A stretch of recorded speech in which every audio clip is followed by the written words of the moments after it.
اور میں نے سوچا کہ یہ کون سی بڑی بات ہے، اپنے 2-3 تنخواہیں جمع کروں گا تو ویزا لگ جائے گا اور ایک اور تنخواہ کی ٹکٹ آ جائے گی۔ میں نے کچھ مہینے بچت کی اور اتنے پیسے جمع ہو گئے کہ ابا کی عمرے کے لیے وہ کافی تھے۔ ابا کو بتایا تو وہ بہت خوش ہوئے۔ میں نے وہ پیسے ابا کو لا کر دیے تو وہ کہنے لگے، میں سوچ رہا ہوں کہ اپنے دوست کے چلتے چلاتے کاروبار میں ان پیسوں کو انویسٹ کر دوں۔ اس نے وعدہ کیا ہے کہ وہ 2 مہینے کے بعد مجھے اتنا منافع دینا شروع کر دے گا کہ میں آرام سے ہر ماہ عمرہ کر سکوں گا۔ مجھے ابا کے اس دوست کے بارے میں کچھ معلوم نہیں تھا کہ وہ کون ہے، لیکن مجھے یہ معاملہ کچھ کھٹک سا رہا تھا کہ نہ کہیں وہ ابا کو دھوکہ ہی نہ دے دے۔ لیکن پھر سوچا کہ وہ ابا کے دوست ہیں اور میرے بابا مجھ سے بہتر جانتے ہیں کہ ان کو کیا کرنا ہے کیا نہیں۔ میں مشورہ دوں گا تو ان کو برا لگے گا، اس لیے میں چپ ہو گیا۔ پیسے ابا کو دے دیے، لیکن میرا شک بالکل درست نکلا۔ جب 2 ماہ کے بعد میں نے ابا سے پوچھا کہ ہاں جی بتائیں، منافع کیا رہا اور کب جا رہے ہیں آپ عمرہ کرنے، تو وہ شرمندہ سے ہو کر رہ گئے۔ ان کے چہرے پر لکھی داستان میں صاف پڑھ سکتا تھا کہ ان کے دوست پیسوں کے لالچ میں ان کو دھوکہ دے دیا ہے۔ میں انہیں پریشان نہیں کرنا چاہتا تھا، اس لیے کہا کہ آپ فکر مت کریں، کوئی بات نہیں، جو ہونا تھا وہ ہو گیا۔ میں آپ کے لیے پھر سے پیسوں کا بندوبست کروں گا اور آپ کو عمرے پر بھیج دوں گا۔ میرے ابا جان بہت خوش ہوئے اور مجھے جی بھر کر دعائیں دیں۔ اگرچہ مجھے برا لگا تھا کہ نقصان ہو گیا، لیکن اللہ کی رضا جان کر میں چپ ہو گیا۔ ادھر سارے محلے اور سارے خاندان میں خبر پھیل چکی تھی کہ میں نے اپنے بابا کو عمرے کے لیے پیسے دیے اور انہوں نے وہ گنوا دیے۔ سب میرے باپ کو برا بھلا کہنے لگے، لیکن میں نے سب کو سختی سے منع کر دیا کہ میرے باپ کو کوئی بھی بات نہ کرے۔ میں دوبارہ عمرے پر جانے کے لیے پیسے دوں گا۔ انہی دنوں میری ملاقاتیں اپنی ایک کولیگ شازیہ سے روز بروز ہونے لگیں۔ مجھے شازیہ بہت پسند آئی تھی اور میں نے فیصلہ کر لیا تھا کہ میں اسے اپنی زندگی میں شامل کر کے رہوں گا۔ میں اپنے باپ کو ہر ماہ کو ایک معقول رقم دیتا تھا کہ وہ اپنے چھوٹے موٹے اخراجات پورے کر لیں، لیکن ایک دن مجھے دھچکا لگا جب میرے کزن بلال نے مجھے جھڑکتے ہوئے کہا کہ تمہیں شرم نہیں آتی، تم اس عمر میں بھی اپنے باپ سے کام کرواتے ہو۔ میں تو شرمندہ ہو کر رہ گیا اور حیرانی سے پوچھا، یہ آپ کیا کہہ رہے ہیں؟ میں بھلا ابا سے کام کیوں کرواؤں گا؟ وہ تو سارا دن گھر پر ہی رہتے ہیں۔ اصل میں اور میری بیوی صبح گھر سے باہر نوکری کے لیے چلے جاتے تھے اور ابا گھر پر ہی رہتے تھے، اسی لیے مجھے نہیں معلوم تھا کہ میرے پیٹھ پیچھے وہ کیا کر رہے ہیں۔ میرا کزن بلال مجھے کہنے لگا، میں نے چچا کو دیکھا تھا، وہ ایک فیکٹری میں منشی کا کام کر رہے تھے۔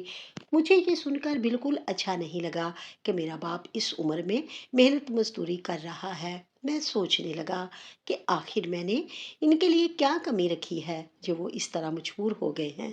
پھر اچانک میرے ذہن میں آیا کہ ابا کی عمرہ پر جانے کی بہت خواہش تھی اور میں تو اپنی شادی کے بعد بھول ہی گیا تھا، اسی لیے ہو سکتا ہے کہ وہ خود اپنے طور پر عمرہ پر جانے کے لیے پیسے اکٹھے کر رہے ہوں۔ میں بہت نادم ہو گیا کہ میں اپنے باپ کی اتنی بڑی خواہش کیسے بھول سکتا ہوں۔ خیر، مجھے اتنا مسئلہ نہیں تھا کیونکہ آپ میری بیوی بھی کماتی تھی، لیکن پھر بھی جس طرح مہنگائی ہو گئی تھی، عمرے کے لیے اچھے خاصے پیسے نکالنا ناممکن نہیں تو مشکل ضرور تھا، لیکن میں نے یہ ٹھان لیا تھا کہ یہ کر کے رہوں گا۔ آخر بڑی مشکلوں سے بچت کی اور دوسری بار ابا کے لیے پیسے اکٹھے کیے۔ اس بار پیسے اپنے ایک دوست کو دیے کہ وہ ابا کا ویزا اور عمرے کی ٹکٹ کا انتظام کرے، لیکن اس بار بھی شاید قسمت میں نہیں تھا۔ وہ مجھے کبھی کچھ کہہ دیتا اور کبھی کچھ، کبھی کہتا ٹکٹ نہیں مل رہی ہے، کبھی کہتا ویزا نہیں لگ رہا، اور اس طرح کے 100 بہانے۔ تنگ آ کر میں نے اس سے کہا کہ وہ میرے پیسے مجھے واپس کر دے، تو وہ کہنے لگا میں بیچ دوں گا، ابھی مجھ سے استعمال ہو گئے ہیں۔ میں تو سر پکڑ کر ہی رہ گیا۔ میں خدایا یہ کیسی آزمائش ہے، میں تو اپنے باپ کا بھلا سوچ رہا ہوں، اس کی دیرینہ خواہش پوری کرنے کے لیے انتظام کر رہا ہوں، لیکن ہر بار نقصان ہی ہو رہا ہے۔ میری بیوی کو بھی جب پتہ چلا تو اس نے بھی میرے دوست کو کافی باتیں سنائیں کہ آج کل کا زمانہ ہی نہیں رہا، بندہ اعتبار کس پر کرے؟ پھر مجھے کہنے لگی، اب آپ چھوڑ دیں، میرا نہیں خیال کہ ابا کی قسمت میں جانا لکھا ہے۔ لیکن میں نے خود کو تسلی دی، دلاسا دیا اور کہا کہ ہو سکتا ہے یہ میری آزمائش ہو، مجھے ایک کوشش اور کرنی چاہیے۔ میری بیوی بالکل بھی راضی نہیں تھی کہ دوبارہ پیسے ڈبونے کے بعد میں تیسری بار کوشش کروں، لیکن میں نے اسے چپ کروا دیا۔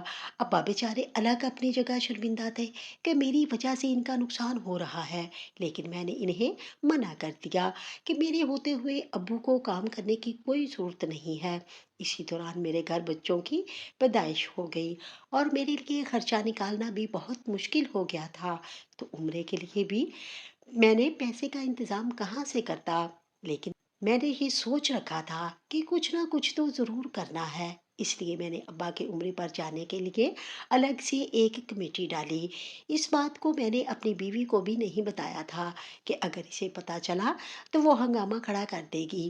مجھے معلوم تھا کہ ابا اب بھی کبھی کبھار کام پر جاتے ہیں، لیکن میں اپنی بیوی کے کہنے پر خاموش ہو گیا کہ اگر وہ کام کر رہے ہیں تو یہ ان کی صحت کے لیے بھی اچھا ہی ہے اور اس طرح سے اپنی کمائی کو خود ہی جہاں چاہیں خرچ کر سکتے ہیں، تو میں ان کو منع نہ کروں۔ کچھ دن میرے ابا سے ملاقات ہی نہیں ہوئی۔ میں صبح کو دفتر جاتا اور رات کو دیر سے واپس آتا، تو مجھے ان کے بارے میں کچھ خبر نہیں تھی۔ ایک دن ان کے کمرے کے سامنے سے گزرتے ہوئے ان کی کھانسنے کی آوازیں سنی تو میں اندر چلا آیا۔ دیکھا تو وہ بخار میں تپ رہے تھے، جانے وہ کتنے دنوں سے بیمار تھے اور مجھے علم ہی نہیں تھا۔ مجھے بہت ندامت محسوس ہوئی۔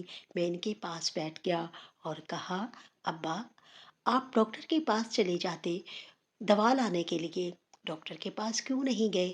تو وہ نظریں چراتے ہوئے بولے، اصل میں بیٹا میرے پاس پیسے نہیں تھے، اس لیے میں ڈاکٹر کے پاس نہیں گیا، محلے کی ڈسپینسری سے دوائی لے آیا تھا، لیکن کوئی فرق ہی نہیں پڑ رہا۔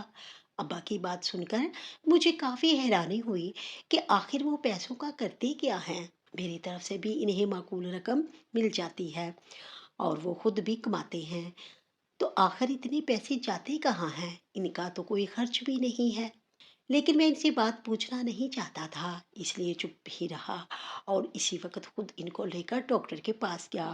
ڈاکٹر نے کوئی ضروری ٹیسٹ کیا تو یہ ہولناک انکشاف ہوا کہ ابا کو آخری سٹیج کا کینسر ہے اور ان کے پاس دن بہت تھوڑے رہ گئے ہیں۔ یہ سن کر ایک بیٹے کو جتنا دکھ لگ سکتا ہے، مجھے بھی اتنا ہی دکھ محسوس ہوا اور میں نے فیصلہ کر لیا کہ میں اپنے باپ کی آخری خواہش ہر صورت پوری کروں گا، چاہے اس کے لیے مجھے گھر ہی کیوں نہ بیچنا پڑے۔ لیکن شکر ہے کہ میری کمیٹی نکل آئی اور میں نے پیسے لا کر گھر رکھے کہ میں اب خود سارے کام کروں گا، ابا کے لیے ٹکٹ اور ویزے کا انتظام خود کروں گا۔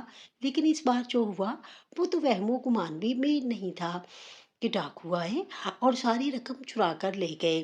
سب رشتہ داروں کو اس بات کا پتہ چلا تو مجھے کہنے لگے، تمہارے باپ نے ضرور کچھ گناہ کیے ہوں گے، تبھی تو اسے رب کے گھر سے بلاوا نہیں آ رہا، ورنہ ایسا کیسے ہو سکتا ہے کہ کوئی اتنی شدت رکھے اور آپ اسے اپنے گھر نہ بلائے؟ تم نے تو اتنی بار پیسے اکٹھے کیے لیکن ہر بار تمہارا نقصان ہوا ہے، تو اب یہ خواب چھوڑ دو۔ جانے کیوں لوگوں کو لگتا تھا کہ میرے باپ نے کوئی بہت ہی سنگین گناہ کر دیا ہے جو اللہ کو اپنے در پر آنے کی اجازت نہیں دے رہا۔ میں اس رات بہت رویا اور اللہ سے دعا کی کہ وہ کوئی نہ کوئی سبب بنائے۔ میں اپنے باپ کی آخری خواہش ضرور پوری کرنا چاہتا ہوں۔ خدا کی قدرت کے 2 دنوں کے بعد ہی مجھے آفس کی طرف سے عمرے پر جانے کا پیکج ملا، تو میں نے فوراً سے کہہ دیا کہ میں اپنی جگہ اپنے باپ کو بھیجنا چاہتا ہوں۔ دفتر والوں کو بھی کوئی اعتراض نہیں تھا، اب تو پیسے بھی نہیں لگتے تھے، ٹکٹ اور ویزا سب کچھ دفتر والوں کی جانب سے ہی تھا۔ جس دن ٹکٹ ملی میں اسی دن بہت زیادہ خوش تھا کہ اب کوئی رکاوٹ نہیں۔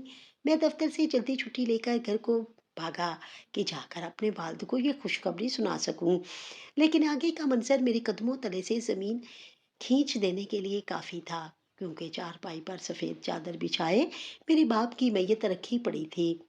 وہ انتقال کر گئے تھے۔ ٹکٹ اور باقی کاغذات میرے ہاتھوں سے چھوٹ کر نیچے جا گرے۔ ابا کی میت کو دفنانے کے بعد بھی یہی جام گوئیاں جاری تھیں کہ جانے مرحوم نے ایسا کیا گناہ کر دیا کہ اسی عمر کی سعادت ہی نصیب نہیں ہوئی۔ یہی خواہش دل میں لیے بیچارہ مٹی تلے دفن ہو گیا۔ اپنے باپ کے بارے میں ایسی باتیں مجھ سے برداشت نہیں ہوئی، تو میں نے ایک شخص کا گریبان پکڑ لیا اور کہا، تم میرے باپ کے بارے میں ایسی باتیں کیوں کر رہے ہو؟ تو کہنے لگا، تم مجھ سے کیا پوچھتے ہو؟ سارے محلے سے پوچھ لو کہ تمہارے باپ کا چال چلن کیسا تھا۔ تم میاں بیوی تو سارا دن دفتر میں گزار کر رات کو واپس آتے تھے، تمہیں کیا پتا تھا کہ تمہارا باپ تمہاری پیٹھ پیچھے کیا گل کھلاتا رہا ہے؟ ہم نے کئی بار کچھ 2 3 جوان لڑکیوں کو تمہارے گھر آتے دیکھا تھا۔ تمہارے باپ سے پوچھا تو الٹا ہم پر ہی ناراض ہونے لگا کہ ہم اس کے معاملے میں خود مداخلت کرنے والے کون ہوتے ہیں۔ اگر وہ نہیں آتی تھیں تو وہ خود ہی ان کے گھر چلا جاتا تھا۔ یہ باتیں سن کر تو میرا دماغ موف ہو کر رہ گیا کہ یہ سب مجھے کیوں نہیں پتا تھا۔ میری غیر موجودگی میں میرے گھر کو کون سی عورتیں آتی ہیں؟ اتنے میں دروازے سے کچھ عورتیں باہر نکلیں تو ایک محلے والا کہنے لگا، یہی عورتیں جو ابھی ابھی باہر نکلی ہیں تمہاری غیر موجودگی میں اکثر تمہارے گھر آتی تھیں، اور یہ آنا جانا کئی سالوں سے جاری تھا۔ ہمیں تو لگا تھا کہ تم یہ سب جانتے ہوں گے، لیکن اپنے باپ کی عزت اور مروت میں خاموش رہتے ہوں گے۔ میں بھاگ کر ان عورتوں کے پیچھے جانا چاہتا تھا، لیکن اتنے مہمانوں کی موجودگی میں یہ مناسب نہیں تھا، اس لیے رک گیا۔ میں نے ان کا چہرہ نظروں میں رکھ لیا، اور تاکہ اگر کل پرسوں یا جب کبھی مجھے اپنے آس پاس دیکھیں تو میں ان سے اس بارے میں سوال ضرور کروں گا، کیونکہ وہ اجنبی عورتیں تھیں اور ہم میں سے کوئی بھی انہیں نہیں جانتا تھا۔ اگلے دن میں نے ایک محلے دار سے ان عورتوں کا ایڈریس پوچھا تو وہ کہنے لگا کہ کسی کو بھی نہیں پتا کہ وہ عورتیں کہاں سے آتی تھیں اور کہاں پر چلی جاتی تھیں، لیکن میں نے ایک دن تجسس میں ان کا پیچھا کیا تھا۔ مجھے ان کے گھر کا معلوم ہے، چلو میں تمہیں لے چلتا ہوں۔ میں اس کے ساتھ بستی سے کافی دور ایک کچے علاقے میں آیا اور ایک کچے مکان کے دروازے پر دستک دی تو انہی عورتوں نے دروازہ کھولا جن کو کل میں اپنے گھر پر دیکھ چکا تھا۔ مجھے دیکھتے ہی اس عورت کا چہرہ سفید پڑ گیا۔ یہ علاقہ کچا تھا اور یہاں پر تقریباً سبھی گھر کچے تھے۔ مجھے ان کے دروازے پر دیکھ کر اس کے پاس سے کافی مرد وہاں پر اکٹھے ہو گئے اور اس عورت سے پوچھا، یہ کون ہے؟ تو اس نے کپکپاتے ہوئے لہجے میں کہا، یہ غلام فرید کا بیٹا ہے۔ میں اس کے منہ سے اپنے باپ کا نام سن کر چونک گیا کہ وہ اجنبی عورت میرے باپ کو کیسے جانتی ہے۔ میں اس عورت سے پوچھنے ہی لگا تھا کہ آپ کون ہیں، لیکن اس نے جلدی سے میرے منہ پر دروازہ بند کر دیا۔ میں کچھ نہ سمجھتے ہوئے وہاں سے واپس آ گیا۔ اس عورت اور اس کی بیٹی کا چہرہ جیسے میرے ذہن پر چپک کر رہ گیا تھا۔ میرے دل کو سکون نہیں مل رہا تھا، کبھی کچھ خیال آ رہے تھے تو کبھی کچھ، لیکن میں اپنے مرحوم باپ کے بارے میں غلط نہ سوچ سکتا تھا، نہ ہی سن سکتا تھا۔ کچھ دنوں کے بعد آخر میں نے فیصلہ کیا کہ میں اپنے والد کی طرف سے عمرہ کروں گا۔ سارے انتظامات کیے اور اس بار بغیر کسی رکاوٹ کے میں عمرے کے لیے روانہ ہو گیا۔ عمرے کے بعد نوافل پڑھنے کے لیے میں خانہ کعبہ کی طرف چلا آیا۔ مجھے وہاں پر تھوڑی سی جگہ خوش قسمتی سے مل گئی تو میں نے اپنا جائے نماز وہیں پر بچھا لیا، لیکن تبھی ایک اچانک میری نظر خانہ کعبہ کے پاس 2 عورتوں پر پڑی۔ ان کا چہرہ دیکھتے ہی میں چونک گیا۔ وہ تو وہی اجنبی عورتیں تھیں جن کو میں بھول نہیں پا رہا تھا، وہی اجنبی عورتیں جو میرے والد کی وفات والے دن ہمارے گھر پر موجود تھیں اور میں جن کے پیچھے اس کچے علاقے میں بھی گیا تھا۔ لیکن مجھے یہ دیکھ کر بہت حیرت ہوئی کہ وہ یہاں پر عمرہ کرنے کیسے آ سکتی ہیں۔ وہ لوگ تو اتنے غریب تھے کہ ان کے پاس بنیادی سہولیات تک نہیں تھیں، اور اب وہ یہاں پر اتنی شان سے عمرہ کر رہی ہیں۔ میں نے نوافل پڑھنے کا بعد میں ارادہ کیا اور ان کی طرف بڑھ گیا۔ جو ہی میں ان عورتوں کے پاس پہنچا تو مجھے دیکھ کر وہ دونوں ہی گھبرا گئیں۔ انہوں نے ایک طرف سے ہو کر نکلنا چاہا، لیکن میں ان کے آگے کھڑا ہو گیا اور کہا کہ آپ مجھے نظر انداز نہیں کر سکتی، آپ کو مجھے بتانا ہوگا کہ آخر آپ کا میرے باپ کے ساتھ کیا تعلق تھا۔